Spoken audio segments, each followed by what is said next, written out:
धीरेन्द्र कृष्ण शास्त्री की गूढ़ यात्रा, रहस्यों को उजागर करना।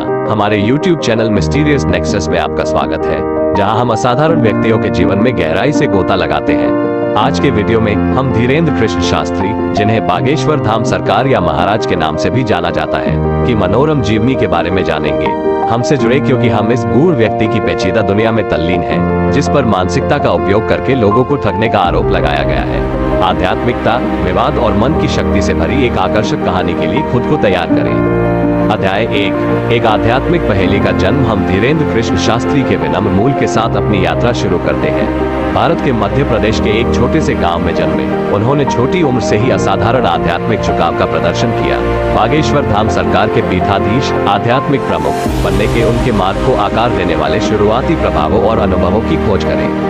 अध्याय 2, बागेश्वर धाम। एक पवित्र स्वर्ग छतरपुर जिले में बसे धार्मिक तीर्थ स्थल बागेश्वर धाम के बारे में जानें। इस स्थान के महत्व और वहां की जाने वाली गहरी आध्यात्मिक साधनाओं का अन्वेषण करें। हम उन अनुष्ठानों, प्रार्थनाओं और परंपराओं में तल्लीन हैं जिनका शास्त्री ईमानदारी से पालन करते हैं। साथ ही भक्तों को मोहित करने वाली, मंत्रमुग्ध कर देने वाली कहानियों को सुनाने में उनकी भूमिका भी है।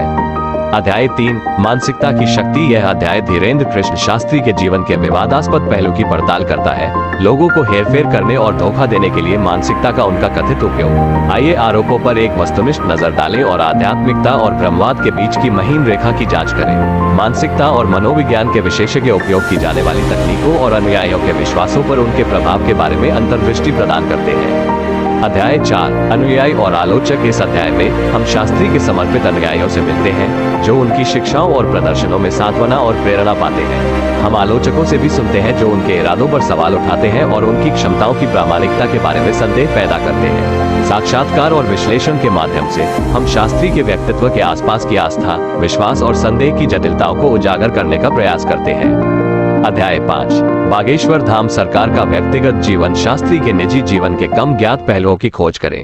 हम उनके पालन पोषण, पारिवारिक पृष्ठभूमि और उनके निकटतम लोगों पर उनकी आध्यात्मिक यात्रा के प्रभाव का पता लगाते हैं। व्यक्तिगत उपाख्यानों और साक्षात्कारों के माध्यम से हम रहस्यवाद के पीछे के व्यक्ति की गहरी समझ प्राप्त करते हैं। अध्याय 6, विरासत और प्रभाव। अंतिम अध्याय में हम धीरेन्द्र कृष्ण शास्त्री की शिक्षाओं और प्रदर्शनों के स्थायी प्रभाव पर विचार करते हैं। हम आध्यात्मिकता, मानसिकता और मानव मानस पर उनके काम के व्यापक प्रभाव की जांच करते हैं। विशेषज्ञ उनकी विरासत की विवादास्पद प्रकृति का वजन करते हैं, दर्शकों को विचार और आगे की खोज के लिए भोजन छोड़ते हैं।